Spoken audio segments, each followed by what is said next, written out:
Olá, sejam todos muito bem-vindos. Aqui é o Thiago Nascimento, advogado, e hoje eu quero continuar minha série aqui partilhando com vocês as minhas experiências profissionais envolvendo o planejamento patrimonial da família. Só que hoje vai ser um assunto indireto. Por quê? O que eu vou trazer para vocês aqui, essa experiência que eu vivi, não tem diretamente o assunto holding familiar envolvido e vocês vão entender por quê. Mas se tivesse esse assunto da holding, seria uma grande solução. Olha que interessante. E para quem me acompanha nas minhas redes sociais, para quem já me acompanhou em alguma palestra que eu faço online aqui pela internet, através do YouTube, eu sempre falo o seguinte: esse trabalho de planejamento patrimonial da família, ele é tão importante, só que ao mesmo tempo ele é muito desconhecido. Então, a grande tarefa dos profissionais que trabalham com isso é o quê? Levar informação para o maior número de pessoas possível. Porque quanto mais pessoas souberem desse tipo de solução, menos as pessoas vão cair naquela famosa regra: fazer doação em vida, deixar testamento, ou pior ainda, deixar inventário para os filhos terem que fazer, ou até mesmo inventarem a roda, como esse caso que eu vou contar para vocês aqui. Lembrando que, se esse senhor que me procurou, ele tivesse feito planejamento patrimonial através de uma holding familiar, o problema dele teria sido resolvido de uma forma eficaz, econômica e totalmente despreocupante para ele. Mas, justamente por não conhecer esse sistema, ele resolveu inventar a roda. Vamos lá, o que aconteceu então? Esse cliente, ele resolveu tomar essas medidas naquele período lamentável que nós vivemos aí da pandemia. Então, isso foi mais ou menos entre 2020 e 2021. Todo mundo ali, naquele momento esquisito de que nós vivemos, né? Há pouco tempo atrás, parece que foi ontem, graças a Deus já tem aí, já passaram-se anos, mas muita gente ficou preocupada com a questão sucessória, a proteção dos filhos, como é que vai ficar a transmissão do patrimônio. Muita gente já é ligada nisso. E quem tem uma certa faixa etária, vamos colocar aí dos 60 anos para frente, já começa a se preocupar com essas questões. E realmente são questões que devem ser objeto de preocupação não, objeto de atenção, porque nós temos como resolver isso, tá? Então, o que esse cliente pensou? Bom, estamos vivendo nesse momento de turbulência, não sei como vai ser, como é que vai ficar as coisas amanhã, preciso resolver minha questão patrimonial hoje, transmitindo o meu patrimônio para os meus filhos. Então eram 3 imóveis e 2 filhos. O que ele fez? Ele já tinha pesquisado, já tinha feito um levantamento de quanto ficaria o sistema de doação, quanto que ficaria o imposto para ele pagar. E ele não tinha condições financeiras porque o imposto da doação é muito caro, porque ele incide sobre o valor de mercado do seu patrimônio. Então, diante da impossibilidade de fazer a doação, já sabendo que testamento também não ia resolver o problema dos filhos, porque eles teriam que passar pelo problema de inventário, olha o que esse senhor resolveu fazer: simular uma compra e venda do seu patrimônio para os filhos. Então ele fez um sistema de compra e venda ali desses 3 imóveis para os filhos, lavrou a escritura de compra e venda, registrou esses imóveis em nome dos 2 filhos. Beleza. Até aí ele achou que o problema estava então resolvido, esqueceu, foi seguir a vida. 2 anos depois, o que aconteceu? E foi aí que esse cliente chegou até mim. Por quê? Ele, depois de conhecer esse trabalho, a gente sempre fala muito em economia tributária, ele pensou que eu pudesse fazer alguma coisa por ele para reduzir os impactos daquela ação dele. Mas, lamentavelmente, gente, esse tipo de coisa não tem como a gente corrigir, porque foi algo errado e vocês vão entender o porquê. Então, vamos lá. Ele fez essa compra e venda simulada para os filhos, me procurou depois que deu todo o problema. O que aconteceu? Depois dessa compra e venda simulada, a Receita Federal, analisando a declaração de renda de um dos filhos, deu um alerta vermelho lá.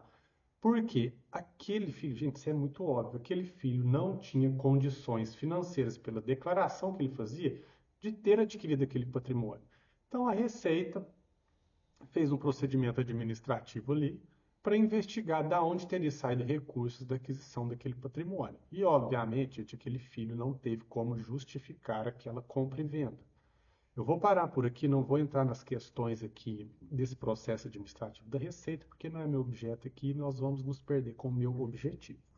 Então vamos lá. Beleza. Receita Federal viu então que aquilo não foi uma compra e venda verdadeira e automaticamente o que ela fez? Ela já oficiou ao fisco estadual para tomar as medidas cabíveis. Por que o fisco estadual? Gente, se aquilo não foi uma compra e venda e os filhos já eram donos daquele patrimônio, que foi aquele ato então? Obviamente que foi uma doação disfarçada que ele fez para os filhos. Então, olha o tamanho do problema. Ele teve um problema com a Receita Federal, que já oficiou a Receita Estadual.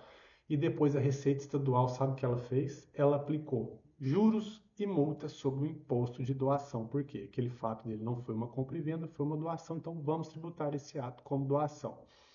Ou seja, ele pagou aqui, ó, pagou, teve que pagar o imposto da doação, teve que pagar a multa sobre isso e os juros de quase 2 anos já dessa transação. A doação que o físico arbitrou ali naquela transação, só de imposto, gente, ele pagou nesse caso aqui mais de 100 mil reais. Depois ele teve que pagar multa em cima desse valor, juros em cima desse valor. Se a gente for pensar, ele ainda gastou para fazer aquela compra e venda simulada, lavrando escritura e registrando o patrimônio no nome dos filhos.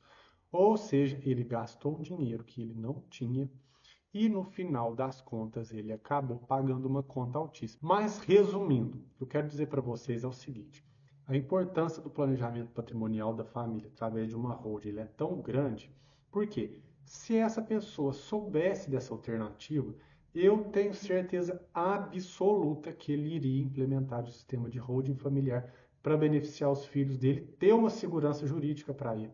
Ele não ia querer inventar a roda diante da impossibilidade de gastar aí valores astronômicos com doação, como de fato veio acontecer anos depois.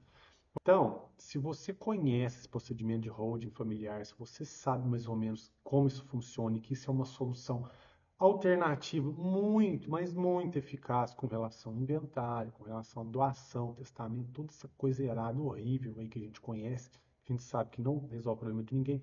Se você conhece sobre esse assunto, converse com seu familiar, converse com seu irmão, com seu tio, com seu pai, com seu avô, com quem você souber, com seu amigo, com todas as pessoas que vocês sabem que estão aí na iminência de passarem ou por um processo de inventário, ou estão pensando em fazer uma besteira de cair na doação. Por quê? Nosso imposto só está aumentando. A base de cálculo está sendo a mesma coisa porque a tendência é o fisco avaliar cada vez mais o valor patrimonial dos seus bens e é sobre isso que vai incidir a alíquota. Enfim, a conta vai ficando cada vez maior. Então é esse o recado que eu queria dar para vocês. Conhecimento na vida da gente é tudo. E quando a gente tem conhecimento, que é isso que eu vou fazendo para vocês aqui, levando conhecimento, mostrando o que serve o holding familiar, a gente consegue evitar situações tão complicadas como essa que aconteceu com esse senhor que me procurou. E, infelizmente, eu não pude fazer nada por ele, porque aquele ato errado ele já tinha feito quando me procurou e não tinha nada que eu pudesse mudar. Principalmente depois que ele já tinha sido objeto ali de uma investigação num processo administrativo com a Receita Federal e depois com a Receita Estadual. Tá bom? Então, gente, coloquem na cabeça, conhecimento é tudo. E a gente não pode, assim, tentar inventar a roda, tentar expor o nosso patrimônio, nossos filhos num determinado risco que não se justifica.